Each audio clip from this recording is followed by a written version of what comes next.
I didn't see it coming. Betrayal, they say, often comes from the places you least expect. For me, it was Daniel, my best friend, or at least, the man I once considered my brother.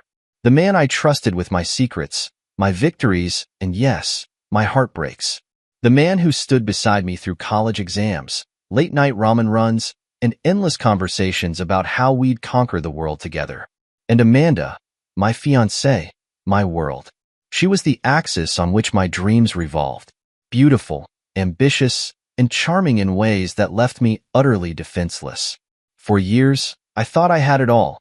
A successful career in its infancy, a future with Amanda, and a best friend who was practically family. But it all crumbled one cold evening when Amanda confessed. Her voice was shaky, her words biting through the silence like shattered glass. It's Daniel. I think I love him. My first reaction wasn't anger. It was disbelief. Surely, I misheard. My mind scrambled to piece together the words she just said, but they clashed with everything I knew about Daniel, about us. How could he? How could they? I wanted to confront him immediately, but something stopped me. Maybe it was shame. No, it was pride. I refused to give him the satisfaction of knowing how deeply he'd cut me. Amanda's words kept looping in my head. We didn't mean for it to happen. What an insult. Like that absolved them of the deceit. The days that followed were a haze of heartbreak and fury. I ended things with Amanda. I walked away without looking back, even as she cried, even as she begged for my understanding. Daniel didn't bother reaching out. Maybe he thought I wouldn't dare face him. He was right, at least then. I buried myself in work. If love couldn't be trusted, at least my ambition could. Late nights at the office, weekends spent networking, pitching ideas, and learning the intricacies of my trade. It was the distraction I needed. Pain, I discovered, is a potent fuel. I channeled every ounce of heartbreak into building myself up. If Daniel thought he'd broken me, he was wrong. And Amanda? She didn't deserve the space she occupied in my heart. But the betrayal left scars. The end of my friendship with Daniel wasn't just the end of a relationship. It was the death of a brotherhood, a bond forged over years of loyalty and shared dreams. It was knowing that someone I once trusted with my life had twisted the knife, smiling all the while. Did I miss him? On some level, yes. It's strange to admit, but I missed the man I thought Daniel was, the version of him that stood by me, not the one who stood over me, grinning as he took what was mine. Resentment became my silent companion. Every business milestone I achieved, every dollar I earned, was a step further away from the version of myself they had betrayed. They couldn't take this from me. Over time, I stopped keeping tabs on them. Occasionally, I'd hear whispers of their life together. A wedding in the Maldives, a lavish home in the suburbs. But I refused to engage. Their existence was irrelevant to mine. My focus was on building something bigger than their betrayal, something they could never take away. Still, late at night, when the world quieted, I couldn't help but wonder, were they happy? Did Amanda ever think about me, about the life we were supposed to have? Did Daniel feel any guilt? I tried not to dwell on these thoughts, but they crept in anyway, haunting the spaces between my triumphs. It's funny how betrayal shapes you. I learned to carry it, not as a burden, but as a reminder of who I am and who I never want to be. Daniel and Amanda's choices didn't just shatter our bond. They forged a fire in me that would burn brighter than they could ever imagine. That chapter of my life was over, but the story wasn't finished. Not by a long shot. A decade can feel like a lifetime when you live with the remnants of betrayal clinging to your memory. 10 years ago, Daniel and Amanda had shattered my world, and I was left to pick up the pieces. Back then, I didn't know what I was building, only that I refused to let their treachery define me. Today, I see the outcome of those years. A man who didn't just survive but thrived. A man they wouldn't even recognize. Success didn't come overnight. It was a relentless grind. In the early days, I worked out of a cramped office barely bigger than a closet. I'd stare at spreadsheets for hours, running on caffeine and pure determination. Every small win fueled me. Signing a new client, securing funding, landing a project, all of it reminded me that my future didn't belong to them. It was mine to shape. By the 5th year, my company had outgrown the tiny office. I moved into a sleek space downtown, the kind with glass walls and panoramic views that screamed success. But it wasn't just about appearances. I'd built something real, something lasting. My company wasn't just profitable, it was respected. Industry leaders knew my name. Invitations to exclusive events and partnerships with household brands became the norm. Yet, for all my professional triumphs, my personal life remained quiet. People often asked why I wasn't married, or even dating. I'd laugh it off with vague responses, "I'm married to my work," or "I haven't found the right person." The truth? Trust didn't come easily anymore. Amanda had been the one person I thought I could trust with everything, and Daniel had been the brother I thought would protect me. Losing them both in one fell swoop left scars deeper than I cared to admit. But I wasn't lonely. I had meaningful friendships, people who'd been by my side through the years. I'd cultivated a network of allies, mentors, colleagues, and friends who genuinely cared. My success wasn't just mine. It was shared with the people who believed in me when I wasn't sure I believed in myself. And then there were the rumors about Daniel and Amanda. I didn't seek them out, but the world has a way of making sure you hear things you'd rather ignore. Their life sounded perfect on the surface. Mansions, luxury cars, exotic vacations. Daniel had climbed the corporate ladder, and Amanda had become a fixture at high society events. To anyone else, they seemed untouchable. But I knew better. You can't build happiness on the rubble of betrayal. Their life looked golden, but I often wondered how much of it was just for show. I avoided thinking about them. I wasn't bitter anymore, at least, that's what I told myself. But there were moments, fleeting as they were, when their shadows crept into my thoughts. I'd wonder if they ever thought about me, about what they'd done. Did Daniel feel pride when he looked at Amanda, or was there guilt in the quiet moments? Did Amanda compare her life now to the one we might have had? I focused on what I could control, my work, my legacy. The company I'd built wasn't just a business. It was a testament to resilience. I funded scholarships, supported charities, and mentored young entrepreneurs. Giving back reminded me that success isn't just about money or status. It's about impact. It's about leaving the world better than you found it.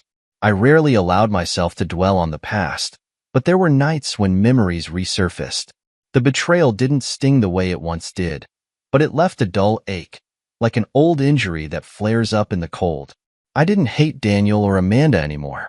If anything, I pitied them. Their betrayal had driven me to greatness, but what had it brought them? Wealth? Status? Did it feel as hollow as I imagined? As the 10th anniversary of the betrayal approached, I found myself reflecting more than usual. Not with sadness or anger, but with a sense of pride. The person I was 10 years ago would barely recognize the man I'd become. Back then, I was a young professional with big dreams and a broken heart. Now, I was a respected entrepreneur with a legacy. 10 years ago, Daniel and Amanda took everything from me, or so I thought. In reality, they gave me the gift of clarity. They taught me who I could trust and, more importantly, who I couldn't. They showed me that resilience isn't about avoiding pain. It's about what you do with it, and what I'd done with it. I'd built an empire, one that no betrayal could ever touch. It came in the middle of an otherwise unremarkable Tuesday. I was at my desk, going through quarterly reports, when my assistant walked in with an envelope in hand. Her expression was curious, almost amused, as she placed it on my desk. "It's from the Summit of Innovators," she said, the slightest hint of excitement in her voice. A personal invitation. I set my pen down, taking the envelope with measured curiosity. The Summit of Innovators was no ordinary event. It was the kind of exclusive retreat reserved for the best and brightest. CEOs, industry leaders, pioneers of their fields. People whose names held weight in boardrooms around the world. I'd always admired the summit from afar, but this was the first time I'd been invited. A decade ago, I couldn't have dreamed of being included in such elite circles. Now, I was one of them. The invitation was embossed with gold lettering, the kind of touch that screamed prestige. I read through it twice, taking in the details. A week-long retreat at an exclusive resort, access to top-tier networking opportunities, and discussions led by some of the most influential minds in business. It was the kind of event that could open doors to partnerships and opportunities one hadn't yet imagined. But along with the excitement came hesitation. These kinds of gatherings often felt like a performance. People posturing, inflating their successes, and flashing their wealth like peacocks in a mating ritual. I wasn't sure I wanted to subject myself to that. Still, the potential benefits were hard to ignore. "You should go," my assistant said, as if reading my mind. "It's a once-in-a-lifetime opportunity." I nodded, leaning back in my chair. "I'll think about it." And think about it I did. For the next 2 days, I weighed the pros and cons. Part of me wanted to stay in my bubble, where I was in control, where I didn't have to deal with the pressures of high society.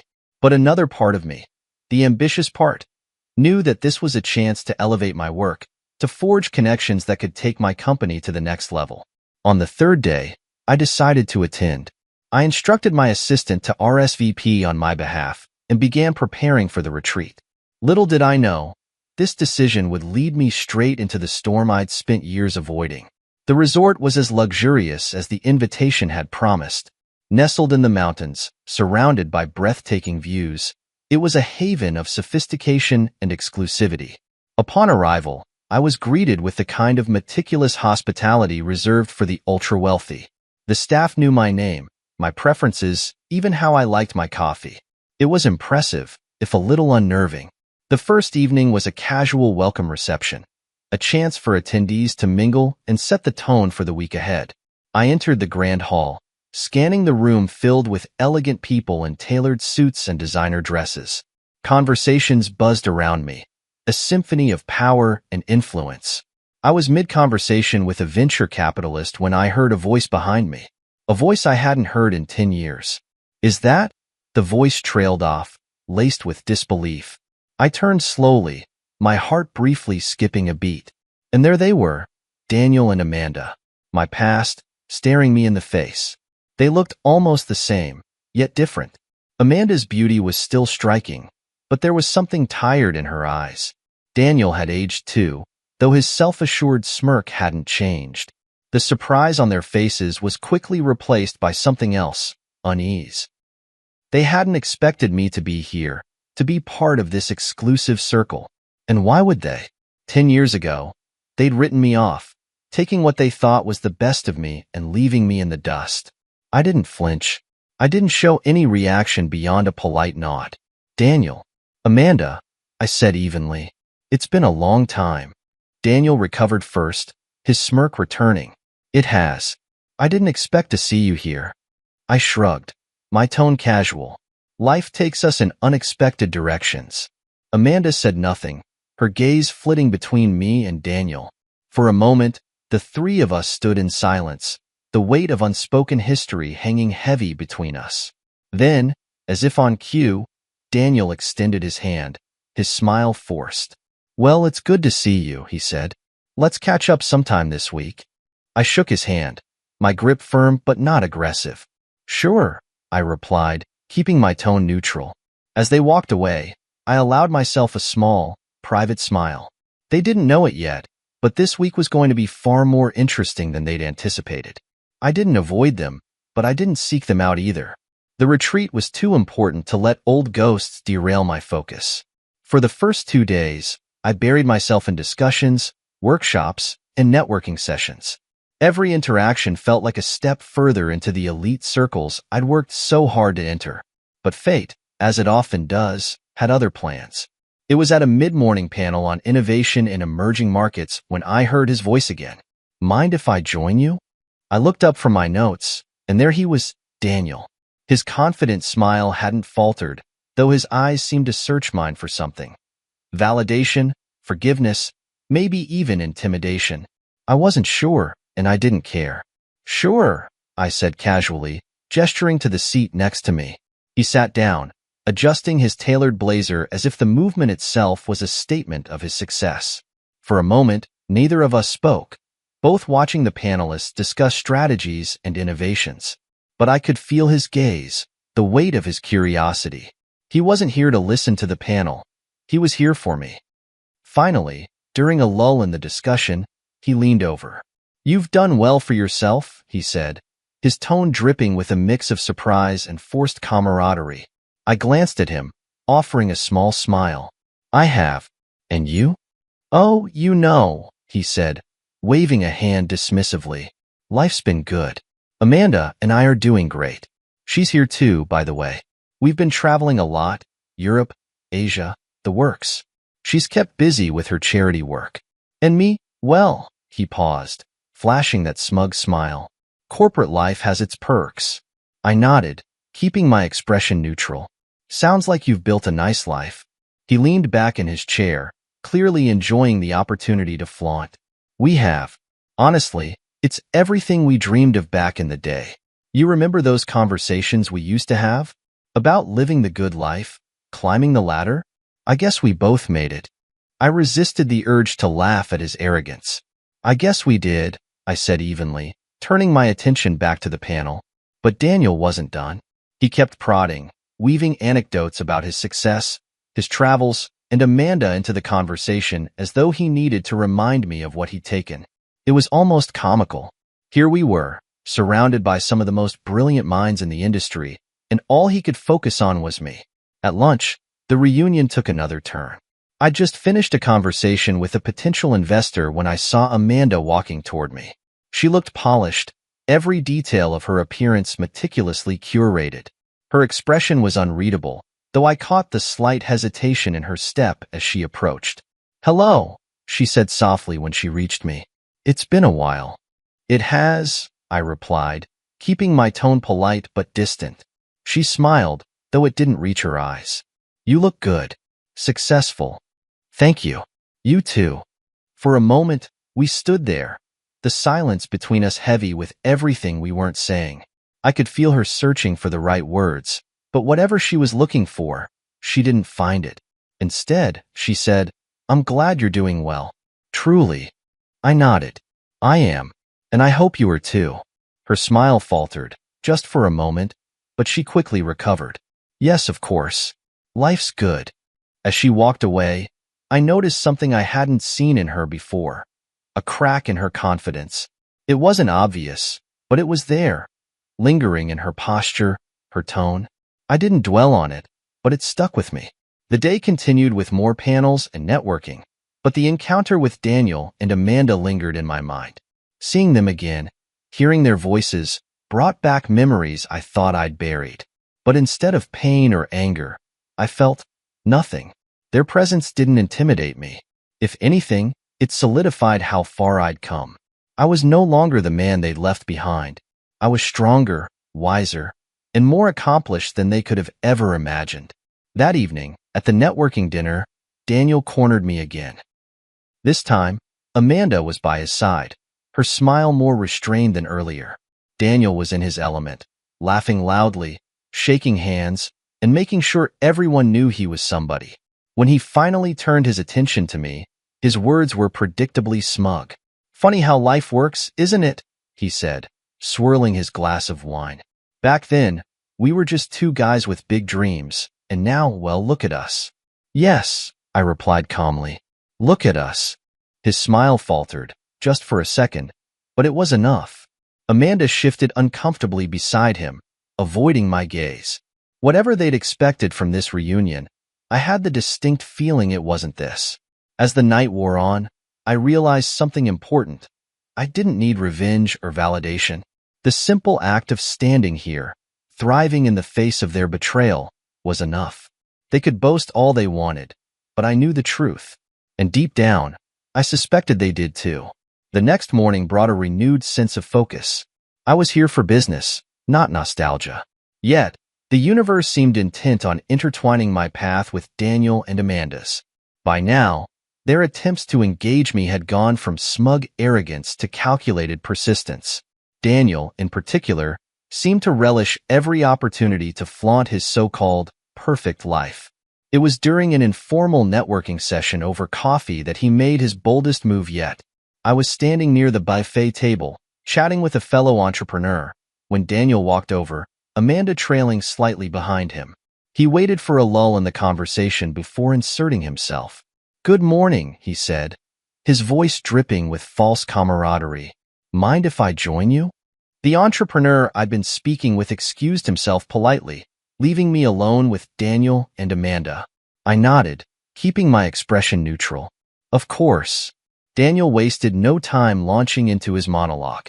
You know, it's funny running into you here. Amanda and I were just talking about how far we've all come. It's impressive, really, what you've achieved. Still single, though, right? The question hung in the air, its sharp edge cutting through the otherwise pleasant morning atmosphere. Amanda glanced at me, her discomfort evident, but she said nothing. I smiled faintly. That's right. Focused on my work. Daniel leaned back, his smirk widening. Well, I suppose it's easier to focus when you don't have the distractions of family life. Speaking of which, he gestured toward Amanda with a flourish. Look at my wife. Beautiful, rich, and happy. Poor you, still single. His words were meant to sting, to dig into old wounds he thought might still fester. But what he didn't realize was that those wounds had long since healed. I met his gaze, unflinching, and let the silence stretch just long enough to make him uncomfortable. Then, I said it. Calmly, confidently, and without a hint of hesitation. Meet my wife, too. The words landed like a thunderclap. Daniel's smirk froze, his eyes widening in surprise. Amanda looked equally stunned, her hand faltering on her coffee cup. For a moment, the only sound was the murmur of conversations around us, oblivious to the seismic shift that had just occurred. I glanced at my watch, as if the moment was of no great consequence. Excuse me, I said. My tone as casual as if I were discussing the weather. I need to make a quick call.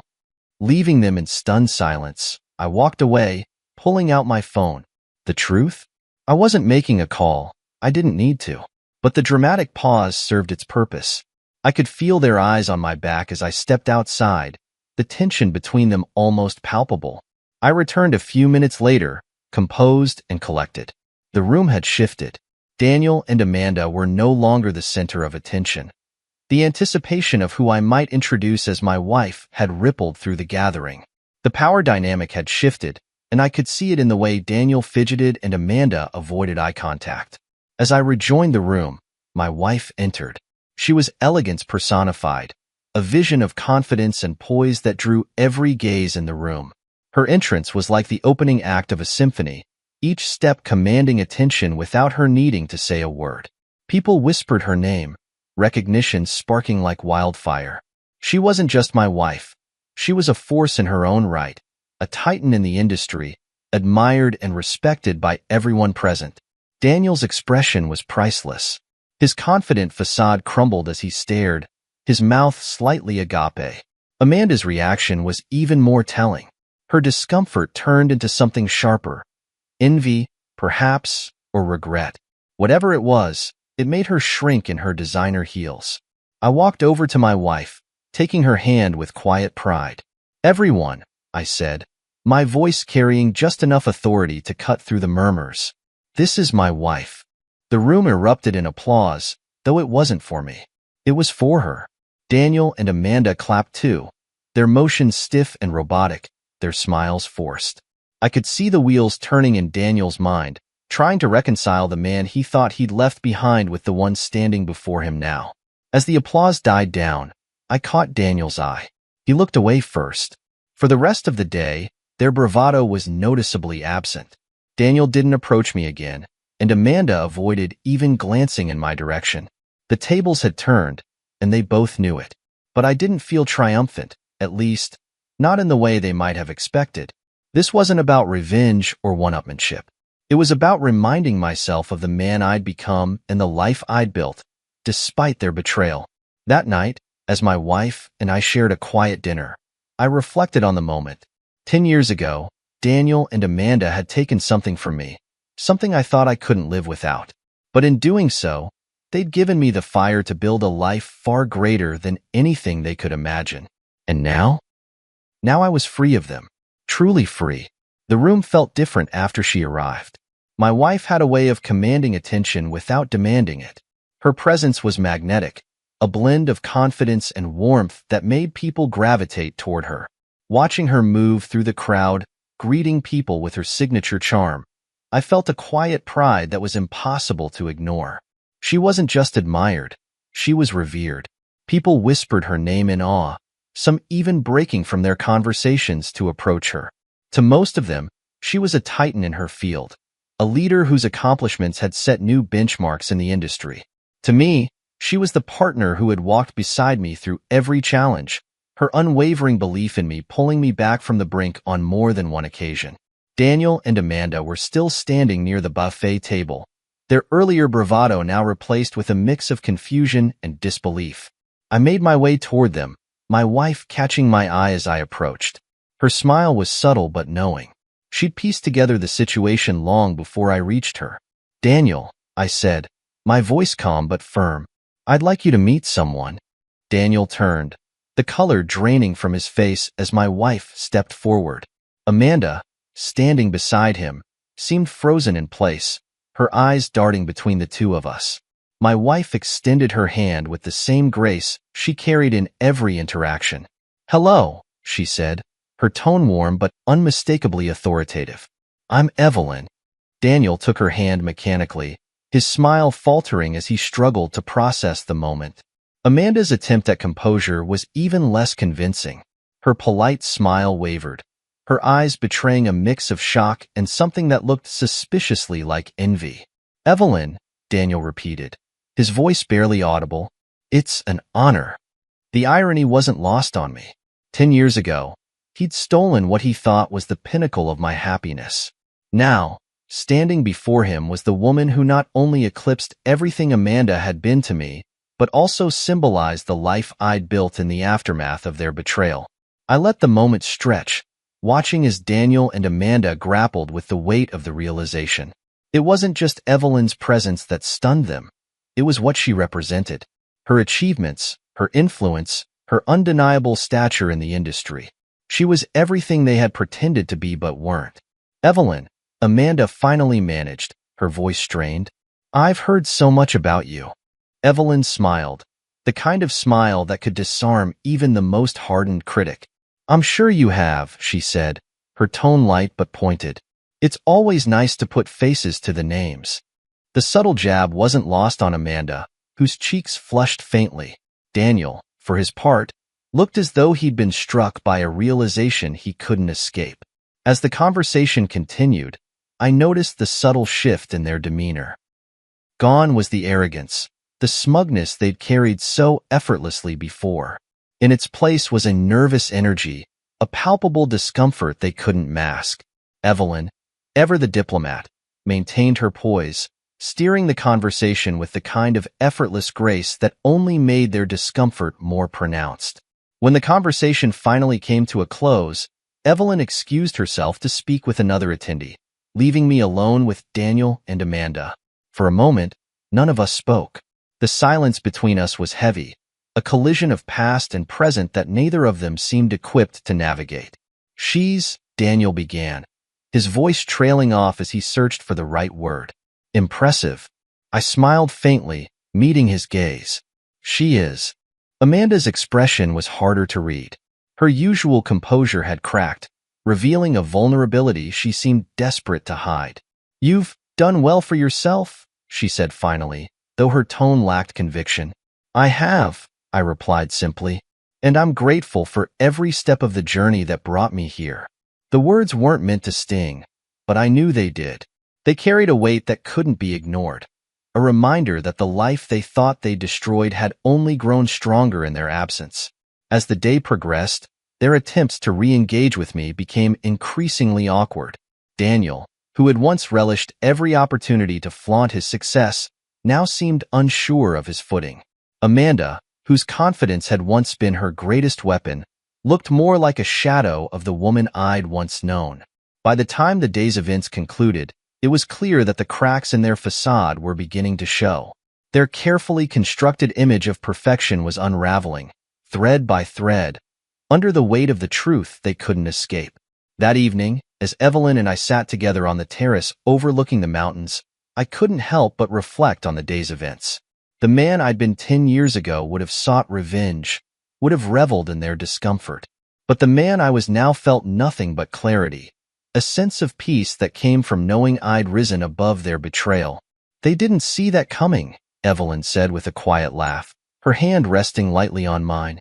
"No," I replied, my gaze fixed on the horizon. "They didn't. And for the first time in years, I felt truly free. The next day brought a noticeable shift in the air. The energy Daniel and Amanda carried the first 2 days, the smug superiority, the flaunting of their so-called perfect life, was gone, replaced by an awkwardness that made every encounter with them feel like a game of chess where they were already cornered. I didn't seek them out. I didn't need to. The truth of the situation had already sunk in, and I was content to let them sit with it. Still, they found their way back to me, hovering like moths around a flame, unsure if they were drawn to it or afraid of being burned. It was during a networking brunch that Daniel made his next move. I was speaking with a group of entrepreneurs about potential collaborations when I caught sight of him approaching. His smile was polite, almost hesitant, an expression I'd never seen on him before. Daniel was not a man who hesitated. Until now. "Excuse me," he said, his voice smoother than it had been the day before. "Mind if I steal him for a moment?" The group nodded, and I followed Daniel to a quieter corner of the room. Amanda trailed behind him, her usual air of confidence replaced by something far more subdued. For a moment, none of us spoke. Daniel shifted his weight, his hands stuffed awkwardly into his pockets. "I just wanted to say," he began, his tone careful, "that it's impressive. What you've built. Who you've become." I raised an eyebrow, unsure of where he was going with this. "Thank you." He nodded, his gaze flickering to Amanda, who was staring at the floor. "Look, I know things between us didn't end well." I almost laughed at the understatement. "You could say that." He winced, as though the memory physically pained him. "We were young, stupid, and I made choices I'm not proud of." The admission hung in the air, heavy and unexpected. Amanda looked up, her expression conflicted, but she said nothing. Daniel continued, his words spilling out in a rush, as though afraid he'd lose the courage to say them if he stopped. "I've been thinking about it a lot since yesterday. Seeing you here, seeing what you've accomplished, it's made me realize some things. About myself, about the kind of man I've been." I stayed silent, letting him speak. He took a deep breath, his eyes meeting mine with a sincerity I hadn't seen in years. "I'm sorry," he said finally, "for everything." The words were simple, but they carried a weight I hadn't expected. For a moment, I didn't know how to respond. Part of me wanted to hold on to the anger, the resentment that had fueled me for so long. But another part, a quieter, steadier part, recognized the value of letting it go. "I appreciate that," I said, my voice measured. "But you don't owe me an apology. What's done is done. And honestly, I'm better for it." He nodded, his expression a mixture of relief and regret. Amanda finally spoke, her voice barely above a whisper. We didn't think you'd move on like this. You thought I'd fall apart," I finished for her. "And maybe I did for a while. But life has a funny way of proving people wrong." She nodded, unable to meet my gaze. Daniel shifted again, his usual bravado replaced by something almost vulnerable. "I just wanted to say that, to clear the air." I nodded, offering him a small, genuine smile. "Consider it cleared." The conversation ended there, but the impact lingered. For the rest of the day, Daniel and Amanda kept their distance, their earlier attempts to engage replaced by quiet observation. I caught them watching me a few times, their expressions unreadable. It wasn't anger or envy. It was something closer to reflection, perhaps even regret. That evening, Evelyn and I attended a dinner hosted by one of the summit's organizers. It was a formal affair, filled with influential figures exchanging ideas and forging connections. Daniel and Amanda were there, of course, but they didn't approach me. Instead, they kept to themselves, their earlier confidence replaced by a subdued humility. As Evelyn and I mingled, I couldn't help but notice the contrast. Where Daniel and Amanda once seemed untouchable, their cracks were now visible. Meanwhile, Evelyn and I moved through the room with ease, our partnership a testament to what true success and fulfillment looked like. By the end of the evening, I felt something I hadn't felt in years: closure. Daniel's apology, as unexpected as it was, had given me the final piece I needed to put the past behind me. I didn't hate him anymore. I didn't pity him either. I simply saw him for what he was, a man who'd made mistakes and was now grappling with their consequences. As Evelyn and I left the dinner, I took her hand, grateful for the life we'd built together. The past no longer held power over me. The tables had turned, and I was finally free to move forward. The cracks in Daniel and Amanda's perfect image were no longer subtle. By the third day of the retreat, they were impossible to ignore. It wasn't just their demeanor, the hesitancy in Daniel's once confident stride, or the way Amanda avoided eye contact. It was the little things, the slip-ups that revealed a truth they couldn't hide. It started that morning during a panel discussion on maintaining balance in high-pressure industries.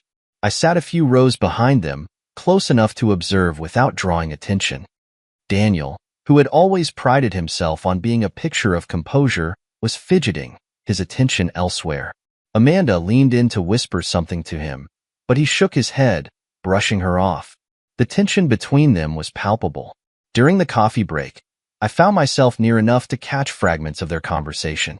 Amanda's voice was low but sharp, her words carrying the weight of frustration. "This isn't working, Daniel. You said things would get better." "They will," he snapped back, his tone curt. "I just need time." "Time," she scoffed. "We're running out of that, too." The exchange ended abruptly when they noticed me nearby. Amanda forced a smile, though her eyes betrayed the strain she was under. Daniel gave me a terse nod, his jaw tight. I didn't press. Their unraveling wasn't my concern. But it was hard to ignore how different they seemed from the polished, invincible couple they had once projected. Later that afternoon, I overheard more. This time, it was Amanda, speaking to a mutual acquaintance during a networking session. I wasn't trying to eavesdrop, but her voice carried across the room, the bitterness in her tone unmistakable. "He's lost his touch," she said, her words clipped. "The deals aren't coming in like they used to, and the pressure it's suffocating. I've tried to help, but he won't listen." The acquaintance responded with polite murmurs, clearly uncomfortable, but Amanda didn't seem to notice or care. She was too wrapped up in her grievances, too consumed by whatever was eating away at her. Hearing this didn't bring me the satisfaction I might have expected. A decade ago, I might have reveled in their struggles, seen it as karmic justice for what they'd done to me. But now, it just felt hollow. Their problems were their own, and I had no interest in gloating. I'd moved past that. Still, the facade they'd so carefully maintained was crumbling, and it was impossible not to notice how it mirrored the very cracks they'd left in my life all those years ago. The difference was, I had rebuilt myself, turned those fractures into strength. They, it seemed, were still trying to hold their broken pieces together with the thinnest veneer of perfection. That evening, I crossed paths with Amanda again. She was standing alone on the terrace, a glass of wine in hand, her posture stiff. I debated whether to approach her but decided against it. Before I could leave, she turned and saw me.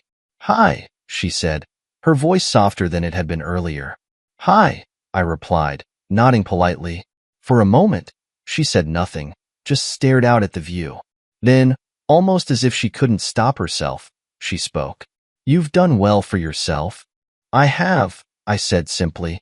She nodded, taking a sip of her wine. "I used to think we made the right choice, Daniel and I. That I." Her voice trailed off, and she shook her head. "But seeing you here, seeing the life you've built, it's clear we didn't just lose you. We lost ourselves, too." I didn't know what to say to that. The Amanda I remembered would never have admitted such a thing. She had been so sure of herself, so confident in her choices. Hearing her speak now, with regret and vulnerability, was jarring. "I don't know what to tell you, Amanda," I said finally. "Life gives us what we put into it. I've worked hard for everything I have, and I'm grateful for where I am." She nodded, her expression pained. "You should be. You deserve it." With that, she walked away, leaving me alone on the terrace. I watched her retreating figure, wondering what had driven her to open up like that. Was it guilt, envy, or simply the weight of her own unhappiness? When I returned to my room that night, Evelyn was waiting for me, her warm smile a balm for the emotions swirling in my chest. As we sat together, I told her about the conversation with Amanda. She listened, her hand resting lightly on mine, her presence grounding me. You don't owe them anything, she said softly. Not an explanation, not forgiveness. You've moved on. Let them figure out their own path. She was right, of course. Daniel and Amanda's struggles weren't my burden to bear. I'd let them go years ago, and I wasn't about to let their unraveling pull me back into their orbit. That night, as I lay beside Evelyn, I felt a deep sense of peace. The cracks in their facade were their own to deal with. My life, my happiness, my success, they were mine, built on a foundation they could never touch. The final day of the retreat was dedicated to personal growth and reflection, with the keynote speech reserved for one of the participants. I'd been asked a week prior to deliver it, a request I'd initially hesitated to accept. Public speaking wasn't my favorite thing, but I knew this was more than just a speech. It was an opportunity to share the journey that had brought me here, not for validation, but to inspire others. As I stood backstage, I glanced at the audience filing into the grand hall. Industry leaders, innovators, and influencers, all gathered in anticipation. Among them were Daniel and Amanda, seated near the middle. Amanda's posture was tense, her hands clasped tightly in her lap. Daniel was quieter than I'd ever seen him, his usual confidence noticeably absent. I stepped onto the stage to a round of applause, the spotlight warm on my face. Taking a deep breath, I began. When I started my journey, I believed success was about reaching a destination. Wealth, status, recognition. I thought those things would make me whole, that they'd fill whatever voids life had created. But I was wrong. The room was silent, every eye on me. I could feel the weight of their attention, but instead of nerves, I felt a calm resolve. 10 years ago, I faced one of the greatest betrayals of my life. It broke me in ways I didn't think I could recover from. But that pain became my catalyst. It forced me to confront who I was and who I wanted to become. And in doing so, I discovered something far more valuable than success. I paused, scanning the room. Daniel shifted in his seat, his gaze fixed on me, while Amanda's expression was a mix of guilt and something I couldn't quite place. I discovered the value of integrity, of resilience, of surrounding myself with people who lift me up, rather than tear me down. The success I've built isn't just mine. It's a reflection of the people who believed in me when I didn't believe in myself. It's a testament to the power of community, of trust, and of authenticity. The applause that followed was humbling, but I wasn't done. I raised a hand, signaling for silence. But this journey hasn't just been about professional growth. It's been about letting go of resentment, of anger, of the past. Because holding on to those things only holds you back. And I learned that real success isn't about what you achieve. It's about who you become along the way. As I finished, the room erupted in applause. I stepped back, letting the moment wash over me. When I returned to my seat, Evelyn squeezed my hand, her pride evident in her eyes. The rest of the day passed in a blur of conversations and connections. Attendees approached me, sharing their own stories of resilience and thanking me for my words. It was a reminder that even the smallest truths can have a profound impact. Later that evening, as the retreat drew to a close, I found myself face to face with Daniel and Amanda once more. They approached me hesitantly, their earlier confidence replaced by a tentative vulnerability. Daniel began, his voice trailing off. That was powerful. Amanda nodded, her eyes glossy. You've really grown. I didn't realize how much. I met their gazes, my expression calm but firm. Life has a way of teaching us what we need to know, whether we're ready for it or not. Daniel shifted uncomfortably, his hands in his pockets. I just wanted to say thank you. For the speech. For everything. Amanda's voice was softer. And I'm sorry. For everything we put you through. For a moment, I considered their words. 10 years ago, I would have given anything to hear those apologies. But now, they felt like a footnote in a story that no longer revolved around them. I appreciate that, I said simply. But the past is the past. We all make choices, and we all live with them. What matters is what we do moving forward. They nodded, their expressions a mix of relief and regret. As they walked away, I felt a weight lift from my shoulders. The anger, the resentment, the need for closure. It was all gone. In its place was a quiet peace, a sense of freedom I hadn't realized I was missing. That night, as Evelyn and I shared a quiet moment under the stars, I reflected on the journey that had brought me here. The betrayal that had once defined me was now just a chapter in a much larger story, one of resilience, growth, and the power of choosing to rise above the past. "You're quiet," Evelyn said, her voice soft. "Just thinking," I replied, my gaze on the horizon, "about how far we've come." She smiled, her hand finding mine. "And how far we'll go." I nodded, the future stretching out before us, limitless and full of possibility.